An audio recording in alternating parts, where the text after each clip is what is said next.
राजा उदार झाला आणि हाती भोपळा दिला, अशी अवस्था ऊस उत्पादक शेतकऱ्यांची झालेली आहे. 26-27 या हंगामामध्ये गाळपा जाणाऱ्या ऊसाला केंद्र सरकारनं 3650 रुपये FRP जाहीर केलेली आहे. एवढंच नव्हे तर निर्लज्जपणाचा कळस म्हणजे ऊसाचा उत्पादन खर्च हा 1 टनाचा 1820 रुपये त्यांनी दाखवलेला आहे. म्हणजे याचा अर्थ असा झाला की 1 टन ऊसाचा उत्पादन खर्च 1820 रुपये आणि FRP 3650 रुपये. आम्ही गेली अनेक वर्ष मागणी करतोय सरकारकडं की स्वामीनाथन यांच्या सूत्राप्रमाणे उत्पादन खर्च अधिक 50% द्या. हा जर FRP खरा धरायचा असेल, सरकारचा उत्पादन खर्च खरा धरायचा असेल, तर 1820 रुपये उत्पादन खर्च आणि 3650 रुपये FRP म्हणजे उत्पादन खर्च अधिक 100% नफा सरकार द्यायला लागलेला आहे. एवढा नफा जर शेतकऱ्यांना होत असेल तर मला असं वाटतं की आता शेतकरी चळवळीची गरजच काही राहिलेली नाही. सरकारनं हे सिद्ध करावं. सरकारकडं संशोधन करणाऱ्या अनेक यंत्रणा आहेत. भारतीय कृषी अनुसंधान परिषद आहे, देशातले वेगवेगळे कृषी विद्यापीठं आहेत, ऊस संशोधन केंद्र आहेत, कोईमुत्तरला आहे, पाडेगावला आहे, वसंतदादा शुगर इन्स्टिट्यूट आहे, ऊस आणि गूळ संशोधन केंद्र आहे. त्यांच्या जमिनी आहेत. त्या जमिनीवर 1820 रुपये ला 1 टन ऊस पिकवून दाखवावा. पुढं आम्ही ऊसाचा दरसुद्धा मागत नाही आणि सरकारकडे काही मागणंही करत नाही. उलट आता शेतकऱ्यांना चळवळीची गरज नाही, कारण सरकारच्या कृपेनं आपण उत्पादन खर्च अधिक 50% नफा मागत होतो. सरकार तर 100% नफा द्यायला लागलेला आहे. अच्छे दिन आलेले आहेत. आता चळवळीची गरज नाही, म्हणून माझ्या सकट चळवळीतले सगळेच कार्यकर्ते आम्ही निवृत्त व्हायला तयार आहोत.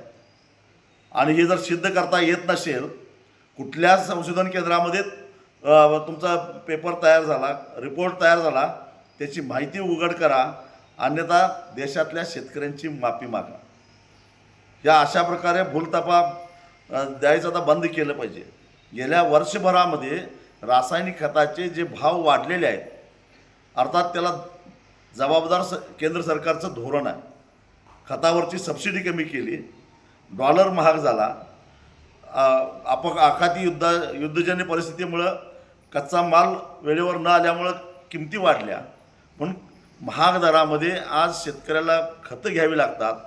एकरी खताचा डोस आणि वाढीव किंमत गृहीत धरली, त्याशिवाय येत्या 2 दिवसामध्ये डिझेल 125 रुपयापेक्षा जास्त होणार आहे.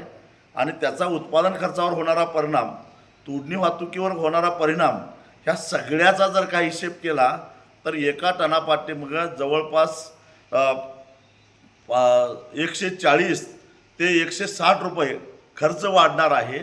आणि सरकारनं मात्र उदारपणानं 100 रुपये वाढवून दिलेले आहेत. ही सगळी स्थिती आहे. आणि मग असं असताना शेतकऱ्यांची फसवणूक का करता? माध्यमातून असं पसरवलं जातं की आता शेतकऱ्याला सुगीचे दिवस आले, 100 रुपये वाढले म्हणजे. अरे पण खर्च आमचा 160 रुपयानं वाढला, त्याचं काय? आणि म्हणून किमान 300 रुपये तरी FRP वाढली पाहिजे होती, तर काही अंशी ऊस उत्पादक शेतकऱ्यांना दिलासा मिळाला असता. केंद्र सरकारने आज ऊसाच्या FRPमध्ये 10.25 रिकव्हरीला 3650 रुपयेचा दर जाहीर केलेला आहे. अर्थातच या वर्षीच्या हंगामासाठी ऊसाच्या FRPमध्ये 100 रुपयांची वाढ केलेली आहे. ही वाढ म्हणजे राजा उदार झाला आणि हाती भोपळा दिला असं म्हटलं तर वावगं ठरणार नाही. कारण एकीकडे खते, बियाणे, कीटकनाशके, तणनाशके यांच्या किमती भरमसाठ वाढलेल्या असताना दुसऱ्या बाजूला 100 रुपयाची पानं शेतकऱ्यांच्या तोंडाला पुसायची, म्हणजे ह्याच्यासारखा हास्यास्पद प्रकार दुसरा नाही असं म्हटलं तर वावगं ठरणार नाही.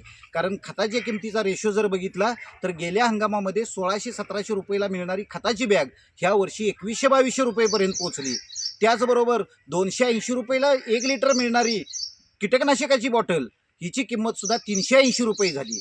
आणि असा हा फरक कीटकनाशकामध्ये आणि खतामध्ये झालेला असताना दुसऱ्या बाजूला मात्र 100 रुपयांची वाढ FRPमध्ये करून केंद्र सरकारने ऊस उत्पादक शेतकऱ्यांची क्रूर चेष्टा केली आहे असं म्हटलं तर वावगं ठरणार नाही.